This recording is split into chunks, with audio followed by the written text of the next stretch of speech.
What's happening, fandoms? Welcome back to the channel. If you're new here, we react to music videos and shows. Today we're going back to new Rockstars, and Eric Voss is going to show us the way of the world between worlds. He's going to tell us what we didn't understand about how Ahsoka ended up there and what the heck happened in episode 4. Yeah. I expect this to be eye-opening. I hope so. Here we go.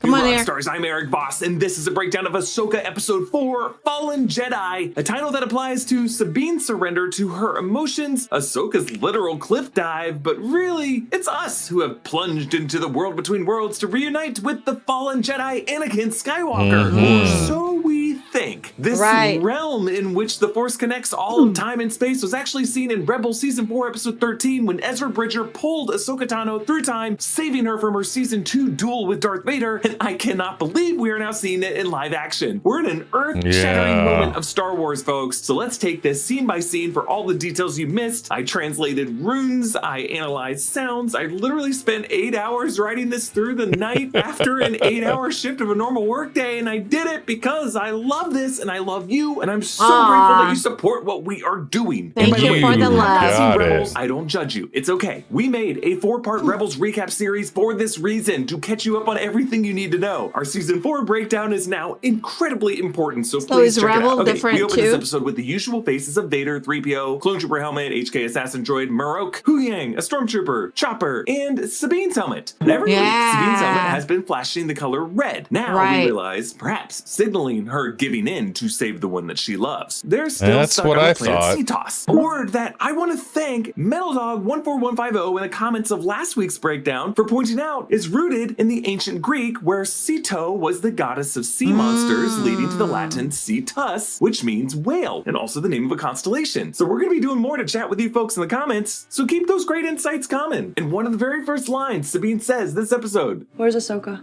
"Outside." And that is where we leave Ahsoka at the end of this episode, wondering where she is, and only knowing that she is outside of our realm of existence, in the path of danger. Now the trees of Cetos are red-leaved, reminiscent actually of the crimson outgrowth formed in the Clone Wars Mortis arc when the celestial deity figure, the Sun, attacked to separate Anakin and the sister from Obi-Wan and Ahsoka. If that sounds like gibberish to you, again, watch our Rebel Season 4 breakdown, I recap it there. But basically, the gods of Mortis are a trinity of deities: the Father, the Daughter, and the Son. The Son represents the dark side of the Force, the Daughter represents the light side, and the Father, the balance in between. Anakin, Ahsoka, and Obi-Wan encounter them in this realm that's called Mortis, and a lot of stuff goes down, but basically the Daughter transfers her life energy to Ahsoka and lives on in the form of a bird called Morai. The gods of Mortis return in Rebels as the gatekeepers of the world between worlds on a mural that's discovered on the outside of the Jedi Temple of Lothal, and it was the Daughter's open hand that Ezra Bridger followed to Loth Wolves, who moved in a circle, opening a portal to this cosmic realm. So it's kind of important to know these gods. Now, Ahsoka is really standing outside to avoid a difficult truth with Sabine. If we can't make the journey to find Ezra, then no one should. We should talk about this. Ezra Bridger's name has always carried an important meaning, as Ezra means help or helper in Hebrew, and Bridger establishes this Jedi as a connective bridge. In Seasons 2 and 3 of Rebels, it seemed to the dark side of the Force, but really, in Season 4, proved to be a bridge from this realm to the world between worlds, and now in this show, a bridge to Peridia. And Ahsoka fears, perhaps, a Pandora's box that is not meant to be opened. Ahsoka says, "Better that than allowing Thrawn's return as heir to the Empire." Heir to the Empire, of course, a shout out to Timothy Zahn's 1991 novel that introduced Thrawn as a character to Star Wars. Thrawn was considered the heir to the Empire in the old Star Wars continuity before that was retconned, and was brought back into canon during the Age of the Empire in Rebels, and now reclaims that position as the Imperial Grand Admiral that all former Rebels fear. Now, Disney Plus has gotten really creative with their closed captioning for Ahsoka, because after Ahsoka says heir to the Empire, we hear this music.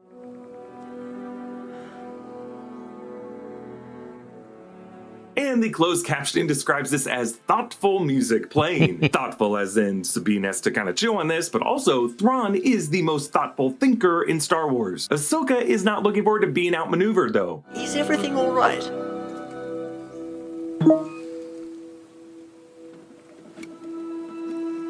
Be careful out here. Yeah, something definitely stirs, and Ahsoka looks to the left, and as she turns, her laku dangles in such a way to kind of look like a gust of wind is sending a shiver down her spine. It's like she senses something, a presence she has not felt since. Shin Hati and Marok approach Morgan and Balin's skull as they look out from the Cetos ruins, and listen closely here. Yes, you can definitely hear Purgle in the sky above. Yeah. Morgan and Balin watch with some trepidation, though, because remember, those hyperspace whales did not exactly help their side in that chase last episode. While this episode ends with the Eye of Sion blasting off on this path of Peridia, I am guessing that Hera, Jason, Chopper, Ahsoka, and for the love of God, better be Zeb and Rex too. Whatever's left of the Rebels crew is going to follow this yellow brick road the natural way and ride some Purgle to Peridia. Balin tells Morgan, Best get underway soon. Is that a note of fear in your voice? Experience. So we later learn this episode that Balin totally knows that Anakin Skywalker became Darth Vader, and that Vader's former apprentice is not worth sticking around to face. Sabine now wears her Mandalorian armor with the Rebel insignia on one pauldron and on the other, a Purgle. So this was the new color design that she took on in the Rebels final episode epilogue. She also wears these Mandalorian van braces, which look customized from the ones Fenn Rau gave her in the Trials of the Darksaber episode. And she checks her blasters, each of them a West Star 35, which are the blasters she uses in Rebels. Hu Yang surveils the tree line, and we see the droid's eyes narrow. Yeah, I love that We part. saw that one. Kind of a Clint Eastwood checking out the horizon. That was cool. Because it honestly shouldn't make a difference for a droid's photoreceptors. It actually would make things worse, but it just characterizes him as kind of human-like, so I love it. An HK droid attacks, and Hu Yang holds his own surprisingly well He for sure an architect did. droid designed to teach Jedi younglings about lightsabers. But Hu Yang uses his upper shoulder arms to defend himself. We actually saw him grievousing with these while training with Sabine in episode 3. But Hu Yang uses one of those upper arms to break the motivator to turn the power off and alert Ahsoka and Sabine. And a busted motivator, sound familiar? That's how the droid R5 got Luke to take the droid with a message from Leia instead in A New Hope. R2 unit has a bad motivator, look! Busted motivators, gotta love them. Now, when they're outside in the firefight, when Sabine is shot into a defensive standstill, Ahsoka shifts gears and pulls this insane combination. She no-look stabs the guy through the face over her shoulder, then she force lifts another guy into the line of fire of the shooter, killing that guy, and then tosses his corpse aside to let Sabine use her van brace to lasso the last one right into Ahsoka's saber. This is definitely some dark side moves here, and it shows that Ahsoka also is letting her attachments to Sabine bring out some darkness in her. So we wipe to Home 1 in the New Republic fleet as Harrison Dula and her son Jason join Chopper on the way to the Ghost, and Jason, remember, is the son of another fallen Jedi, Kanan Jarrus. And he actually wears the same green pauldron that Kanan wore throughout the Rebels series, and it has Kanan's symbol. And this symbol was seen on the head of the Loth Wolf named Doom, D-U-M-E, sharing his name with Kanan's birth name of Caleb Doom. One unresolved mystery about Kanan from Rebels is the question of whether he might have been brought to Lothal as a youngling by Yoda, Ki-Adi-Mundi, and Mace Windu, foretold by the markings depicting those figures on a wall in that cave that the Loth Wolves led them to in Rebels Season 4, Episode 7, Kindred. If that's true, that would give Kanan a similar mystical connection to the planet of Lothal, its Jedi Temple, and the Loth Wolves that Ezra had, making them a kind of kindred through the Force. Interesting. Now Jason, as the son of Doom, who also gets bad feelings akin to Force sensitivity and wants to be a Jedi, also would share in that kindred spirit, whatever it is. Jason asks, Mom, how come I have to do what I'm told and you don't?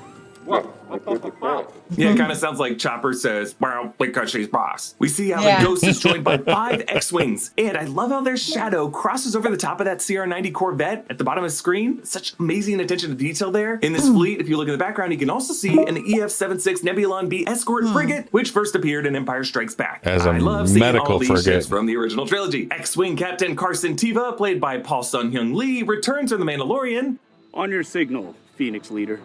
Phoenix Leader. He's recalling Hera's role as commander of the Phoenix Squadron during Rebels, which could be a sore subject because Hera in Rebels Season 4 led an attack squadron of the green-painted X-Wings as the Phoenix Squadron leader that led to a nasty defeat by Thrawn and her crash landing on Lothal that resulted in Kanan dying to rescue her. But hey, before that, I guess a lot of good memories in the Phoenix Squadron. We meet some other pilots, including Lieutenant Basie, who's played by Michael C. Alexander, with a green and yellow helmet, a Rhodian Lieutenant Moat, played by Dawn Dininger, a longtime longtime special effects crew and costumer on many major titles. Wow. Lieutenant Jensu, played by Chow Naomova, who's a stunt performer, and Lieutenant Lander, played by Brendan Wayne, who, along with Lateef Crowder, does all the physical work for Din Djarin in The Mandalorian. Now, Brendan is actually the grandson of John Wayne, and while we're at it, Diana Lee Inosanto is the goddaughter of Bruce Lee. Don't call these nepo babies. you know they that? are stunt actors, and no one in Hollywood busts their asses for their craft more than they do. And I love how Hera does the good mama move that every good pilot who rides Smuggler's Run at Galaxy's Edge does, lets the co-pilot punch it into hyperspace. Now, we do this George Lucas clock wipe, and it's centered perfectly on the center of the Eye of Sion. And if that's not a clue that this hyperspace jumper is also a kind of time machine turning back the clock, I don't know what is. Now, unlike in episode 2 when Balin looked up at those clouds and saw Purrgil, here we do not see Purrgil. But we still hear them. Yeah, we definitely heard them. Yeah, I heard them all through the episode. And that might be because those mystical animals no longer want to assist these users of witchcraft. Balin warns, For the jump we're attempting, if your calculations are off by even a little, we will be lost to the depths of the void. Yeah, Balin seems to be referring to a void between galaxies, which sounds like a kind of buffer zone that you can't even jump into hyperspace from. Morgan tells Balin, Have faith. now, it might just be me, but it kind of sounds like there is an echo on her voice, similar to that of Mother Talzin, the Night Sister, when she spoke in Clone Wars. I believe you have a question for me. Have faith. Now, Balin responds to this. Faith. I lost that a long time ago. Yeah, we're still wondering about Balin's origin as a Jedi, and what, other than the Purge, would have caused his falling out. Now, there's more interesting closed caption descriptions when Morgan activates the sphere.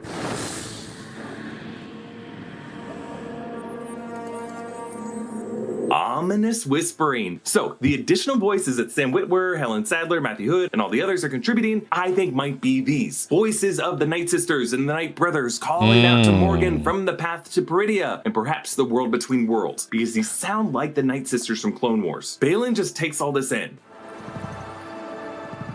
Witchcraft. It's interesting that Balin says this, because back in episode 1, he told Shin not to discount everything Morgan does as witchcraft. What thread is she spinning? No, it's not witchcraft. But here, using Night Sister sorcery to illuminate the path to Peridia, to him is witchcraft, and he senses that something is unnatural about this. Now, I pointed out before that this holodome star map points a golden path through a ring marked with Purrgil, but I just counted now that there are 8 of them, which, when aligned with that Eye of Sion in the background and its 7 hyperdrives, 8 is more than 7, and it could suggest that this pod of Purrgil is a more natural and more effective way to hyperspace travel this route. On the Eye of Sion, Morgan's droid uploads this map information on the segmented disc that looks like an old school real life constellation map. The screen on the right kind of looks like a digital sextant, a device used by astronomers to measure distance for celestial navigation, and the wedges of the star map screen light up yellow throughout the episode like pieces of a clock, and recalling the Rebels navigation map of the Death Stars that orbited Yavin to get within range of the Yavin 4 base in A New Hope. Makes a really effective visual clock throughout this episode, but if you count these, in total there are 9 sections that they have to complete and figure out as pieces of the path to Peridia. The number 9 could correspond to the 9 realms of Norse mythology, since that is a recurring motif on this series, with Skoll and Hati being named after the wolves of Norse mythology. And if you watch my video where I translate all the different runes on the path to Peridia in the closing credits, the next stop on that path to Peridia is a planet called Odin, O-D-Y-N, Odin being the supreme god of Norse mythology. So Ahsoka and Sabine run into Marok and Shin, and like last time they fought, Sabine is the first to make the move. She rushes in. Now, to her credit, Sabine is better with her blasters than she's with her lightsaber, so she's initially on the offensive against Shin. She has pretty good aim, shooting the tree right where Shin's foot just was, but Shin does a pretty strong force push that forces Sabine into close quarters that she has to draw as her lightsaber. Now, meanwhile, we do cut back to the ruins, and we briefly see some runes in that alphabet that we started to decode in our closing credits star map translation that, again, you should watch, but this one is Veil of something. I thought it was Veil of the Force, but it is not that, trust me, even though the Veil of the Force does connect to what we get to with the world between worlds. Rules Marok, and she's far more patient. She raises her lightsaber over her head in a vulnerable open position. We think it's the same pose that Anakin takes with Dooku in Attack of the Clones, but she does this to bait Marok into spinning his Inquisitor lightsaber, and Ahsoka waits for the right moment and slashes Marok. I know, that was it's so a lot cool. like the very quick duel between Obi-Wan when he killed Maul in the Twin Sons episode, but then this happens.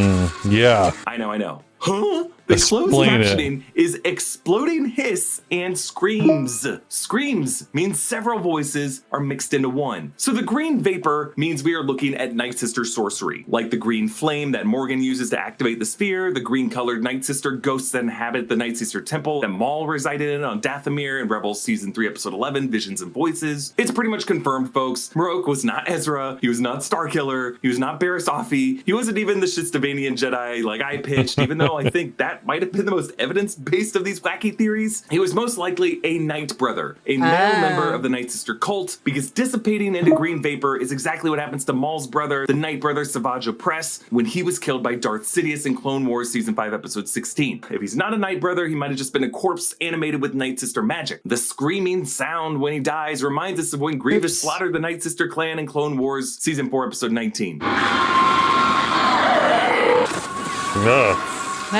That's So horrific. this Dathomir connection, could Marok have been Maul? No, just stop. Why do people think this? Maul's death in the Twin Sons episode of Rebels was such a perfect end for the character. There is no way Dave Filoni would ruin that, his own work, by bringing Maul back this way, as like a Night Brother spirit, just to kill him off like this. Also, Ahsoka knows Maul. She fought him before. She would have sensed his presence. Marok was just Marok. Let's move on. Okay. The one interesting thing about this is that he is the first Inquisitor we know of who was not a former Jedi, which is kind of weird. Balin tells Ahsoka, Everyone in the Order knew Anakin Skywalker. Who Right. would live to see what he became? Surely that must leave a mark. Is that why you walked away? Abandoned him? so Balin knows Anakin became Vader. How does he know this? Maybe 'Cause he's he very was perceptive through there. Night Sister magic, or maybe it's something he learned from Morgan Elsbeth by way of Thrawn, because Thrawn deduced from various subtle moments through subtext in books. I also just can't help but notice the probably unintentional wordplay there. If you would see what he became, surely that must leave a mark. And you know, what Anakin came would leave us with a mark. Now, the runes behind Ahsoka in this moment translate to Orbit of Occlusion, which is a nod to the Outer Rim Occlusion Zone referenced in the High Republic comics. So they ignite their lightsabers.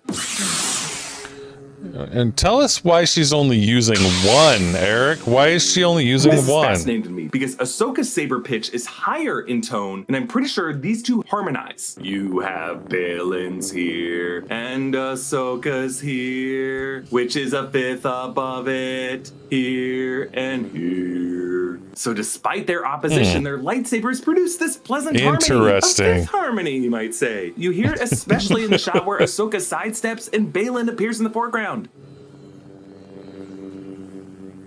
And after their initial clash, Balin takes the same batter up, ready stance as Qui-Gon Jinn, who's also a complex figure in his relationship with the Jedi Order. Now there is a moment when Ahsoka locks sabers with Balin, but Balin doubles down and shoves her blade back just with brute strength. And from here, he has the upper hand. Like Ahsoka whiffs, pulling a real Sabine there, and then Balin does this little midair twist, looks awesome. And from here on, you see Ahsoka's tactics changing. She goes from fighting Balin to just dodging his thrown boulders and reaching past him for that map sphere. Meanwhile, Sabine tries to force push on Shin, but really Sabine's outstretched hand was just a ploy to put Shin in the crosshairs of her Van Brace missile, a Mandalorian trick that Kanan Jarrus scolded her for during Trials of the Darksaber. Balin really pisses off Ahsoka by saying, Your legacy, like your master's, was one of death and destruction. And now Ahsoka gives into some dark side rage with chilly kicks. She grabs the spear, and the Night Sister sorcery burns her hand. Now later we see her hand, and it does kind of look like that map might have been burned onto her palm, like the headpiece of the Staff of Ra in Raiders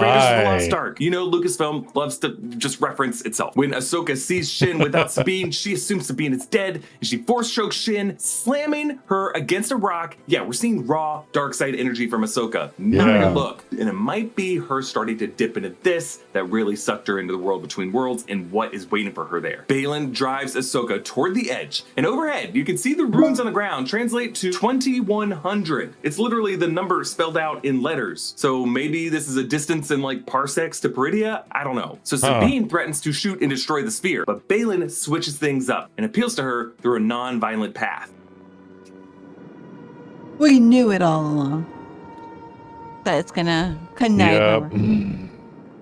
Yeah, it kind of seems like Balin is responding to a horn in the musical score, like he's sensing a connection to Sabine, appealing to her emotions. I know you feel that Ezra Bridger is the only family you have left. Your family died on Mandalore because your master didn't trust you. Whoa, this is new information. We last saw Sabine's family, including Ursa Wren, Tristan Wren, and Aldrich Wren, alive and well in the first 2 episodes of Rebels' 4th season, but not anymore. R.I.P. House of Wren. But Moff Gideon's Night of 1,000 Tears, his purge, struck Mandalore with fusion bombs, which now must have happened after the Battle of Endor, between 4 ABY and 9 ABY, sometime after Sabine joined Ahsoka in that Rebels finale scene. So now we know the reason for Sabine's anger toward Ahsoka is that Sabine believes she could have saved her family from that bombing, but Ahsoka refused to let her go. Balin offers Sabine the chance to reunite with Ezra if he joins her. It's a similar test that Ezra undergoes with Emperor Palpatine in the Rebels final episode, but whereas Ezra resisted that temptation, Sabine gives in. And it's a big mistake that she feels right away, because Sabine starts gasping from Shin's force choke. Vengeance probably for what Ahsoka did to Shin. Violence begets violence. But, you know, Sabine is feeling that reward for joining the dark side. Sometimes the wind gets sucked out of you. Balin destroys the sphere, and the Eye of Sion rises from the Cetos atmosphere, and the Phoenix Squadron engages. Lock spoils in attack position. Yeah, well, that's spoils in attack position. In the Battle of Yavin in A New Hope. Lock spoils in attack position. And just comes back again and again in Star Wars. But Morgan doesn't engage. She just orders to jump to hyperdrive. And we're worried, because even though the Holdo maneuver hasn't technically been invented yet, it is kind of a Holdo maneuver. But just because the ring is too big, it just kind of leaves this insane wake. Holy shit! This hyperspace wake causes at least 2 of the X-Wing pilots, Lieutenant Basie and Lieutenant Moat, to collide. It's kind of hard to tell, but it kind of looks like Lander might have gone down too. And it kind of seems like Carson Teva is okay. The other one's either Jensu or Lander. We will see. But Jason says, Mom? I have a bad feeling. I've got a bad feeling. Hey, welcome to Star Wars, kid. Of course, it's a nod to the recurring I've got a bad feeling about this line and pretty much all Star Wars titles, but in this instance, Jason's force sensitivity is telling him that a Pandora's box was just opened. And here comes the good stuff. We transition from an overhead shot of the Cetos ruins and the waves, cross-dissolving into ripples of stardust. We don't even realize initially that we've gone somewhere new. That's how smooth the transition is, and that's how smooth it was for Ahsoka, because she finds herself on a glowing path in space with lines streaking across the sky. This can be only one thing, my friends. It is the world between worlds. From Rebels Season 4, Episode 13. It's a cosmic realm in which the Force connects all points in time and space. Now, in animation, the pathways are glowing in white, but here they are blue and they ripple like water, which connects them aesthetically to Cetos and the Purgle and the blue, watery tunnel look of hyperspace. Now, when Ezra Bridger goes into this realm in Rebels, he hears echoes of lines from Star Wars past, present, and future, including the sequel trilogy. It's crazy. He sees Ahsoka through a portal in time back to her season 2 duel with Darth Vader. He pulls her away from Vader's killing blow. In a way, he closes the loop, as this justifies how Ahsoka was able to survive that. Now, Ezra mistakenly wants to try to use this to prevent Kanan's death, but he learns that he cannot change the past. Palpatine sees them through a portal, and he tries to snare Ezra with blue fire. Ahsoka goes back to Malachor. Ezra uses the mural of the sun to destroy the temple. Now, Dave Filoni has said that he doesn't see the world between worlds as time travel. He didn't want to leave it open-ended, but rather he kind of sees it as a one-time way for Jedi to see through time. But you know, Ezra did kind of affect things, so my man, that's the kind of time travel. And now it seems like Dave Filoni has reopened the box. So will Ahsoka go back in time and change things? I don't know about that. This could just be how Ahsoka looks into the past or looks into the future. If it is indeed true that Thrawn and Ezra are in a different time, because Morgan Elsbeth did say that Thrawn was calling to her through time. Ahsoka in this episode told Balin that she didn't want to talk about her past, and he said he wanted to secure the future. So a battle between the future and the past. And for Ahsoka, this is all about the past. And again, this is not Ahsoka's first time in the world between worlds. When she first entered this realm, her bird, Morai, was already there waiting for her. It was the daughter, specifically, who opened the portal for Ezra, and the daughter lives through Ahsoka. Now, the world between worlds isn't supposed to be accessed through death or near death in Ahsoka's case, but Ahsoka's connection to the daughter, plus the witchcraft that was being used on on that pedestal and the overall mystic nature of these Cetos ruins and what Ahsoka goes through this episode. Her flirting with dark side power may have caused Ahsoka to dive into her subconscious. Now, Dave Filoni has likened her with Gandalf, and this could be like when Gandalf the Grey dies, falling off a ledge, fighting the Balrog, and then he returns later enlightened as Gandalf the White. The episode titled Time to Fly could have been Ahsoka's Fly, you fools! So who would be Ahsoka's fire demon? Well, from the Mortis arc in Clone Wars, the god the Sun lived on through... I still don't know why he calls her Snips.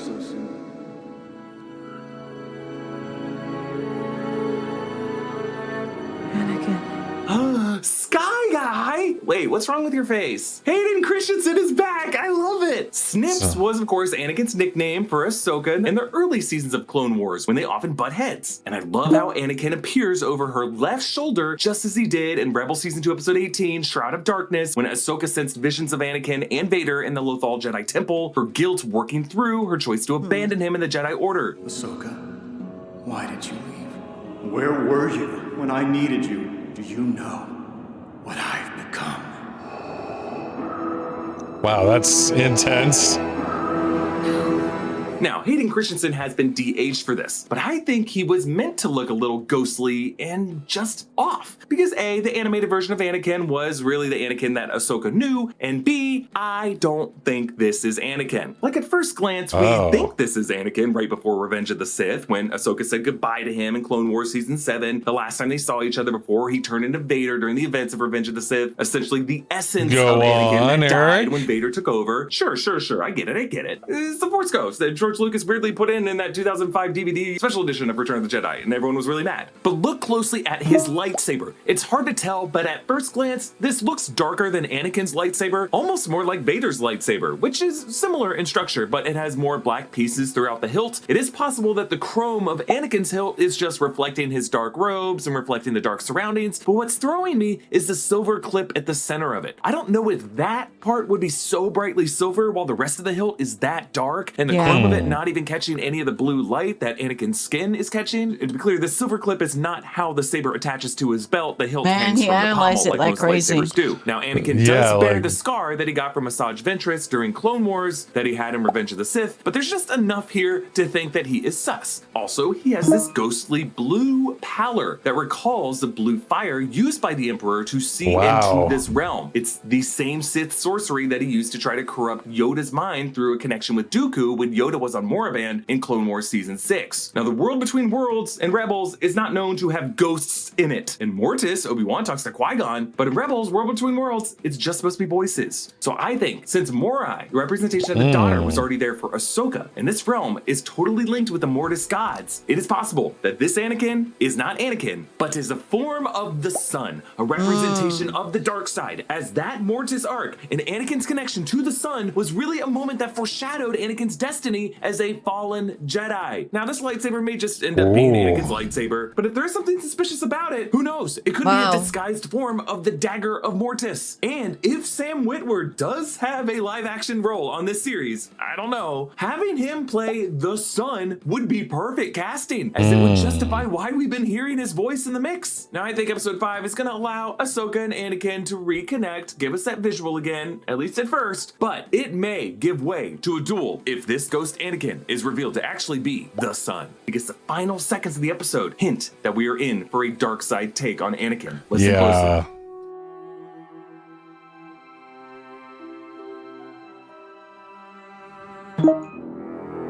There you go. That's the one we heard. That is 100% the notes of the Imperial March, Darth Vader's theme. I knew that. And it said that in the theories on what this Ahsoka series actually said Vader's theme in the closed captioning. Fake Anakin or I did Fanakin. too. Or how about Anaskin? Anaskin? Maybe? We'll work on it. Support our channel by grabbing an Ahsoka-inspired Fulcrum shirt available at nerdriot.shop. Be sure to subscribe to The Break Room for episodes of Wookiee Leaks, our Ahsoka after show. Subscribe to all 3 channels of the New Rockstars Network. And hey, thanks to Noah Chen for helping write and research this breakdown. Follow me at EA Voss. Follow New Rockstars. Thanks for watching. See you next time. Bye. You the man, Eric. Wow. We are working our way through the Clone Wars. When we get done with Clone Wars, we're also going to do Star Wars Rebels. But that is probably close to 100 episodes of animation. And thank goodness, I mean, we see little bits and pieces of them, but they're so fast and so blurred. Right. There's no way they've spoiled anything for us. It's just enough to like give us a little bit of context. Right? For what we're looking at here. And I really appreciate the care that New Rockstars takes with all of this stuff. I didn't realize that there was going to be new stuff to translate. He translated new stuff. Well, they have that keen eyes. Yes. And he talks about Anakin's lightsaber for a long time. I know. I That's mean, why it's, I'm like, it's where really are you heading off? the fine little details that sometimes make the difference, right? Like, I didn't even notice that Anakin was wearing a lightsaber in the show, but that's not my job. It's Eric's job.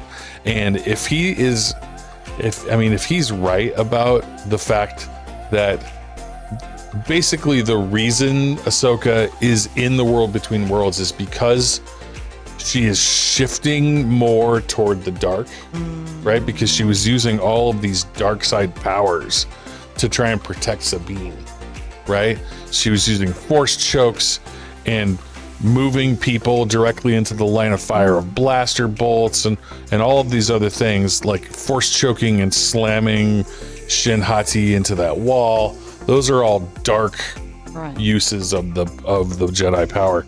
And so the fact that that may be what has pulled her in to the world between worlds, I didn't understand why she would be there. Who knows? They'll explain it next week. Just falling off that cliff shouldn't do it. Right? So maybe he's right that the dark stuff is what's pulling her in there.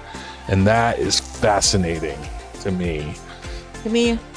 Next episode. Yes, we'll learn more next week. Next episode, and the next time. I can't wait to see what's on the other side of that hyper jump. Well, thank you again for tuning into our channel. Don't forget to give your love and support to New Rockstars. New Rockstars. Their link will be in our description below.